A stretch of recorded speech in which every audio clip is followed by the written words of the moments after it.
General McChrystal's proposal that would involve deploying 40,000 more troops. Let me bring in former Admiral and now Congressman Joe Sestak of Pennsylvania.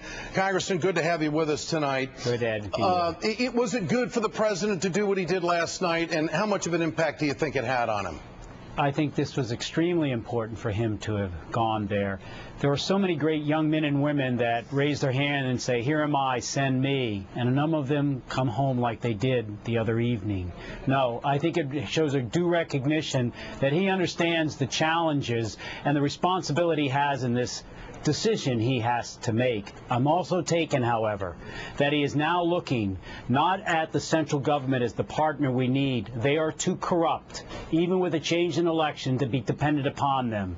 That he is looking rightfully at those local power structures, even tribal warlords. You think that's the right thing to do? Without any question. And actually, as you go through the McChrystal report, the classified version, it is riffed throughout that we don't really know how to deal with the corrupt government there, and we are not trying to nation build any longer, Ed. We are not.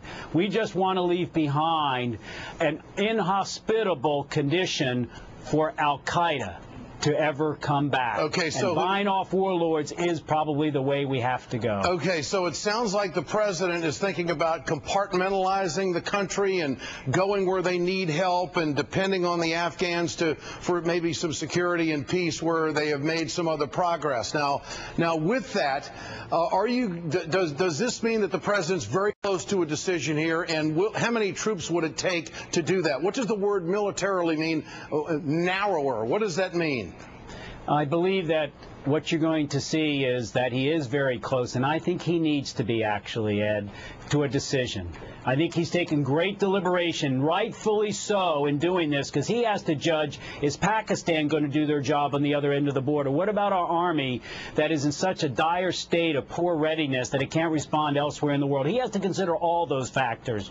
But now I do believe, as I have said on your show, that he will look at a measured increase. It may not necessarily have to be the whole 40,000. His responsibility is to judge all those factors, and I think he's got it spot on. Yeah. He's looking at what local leadership can pick up responsibility that won't welcome Al-Qaeda back later. And finally, Congressman, Secretary of State Hillary Clinton made a comment to Pakistan that she couldn't believe that the Pakistani government doesn't know where Al-Qaeda is in Pakistan. This is a pretty heavy comment. Would you side with her on that? Are we getting the full scoop from Pakistan on Al-Qaeda?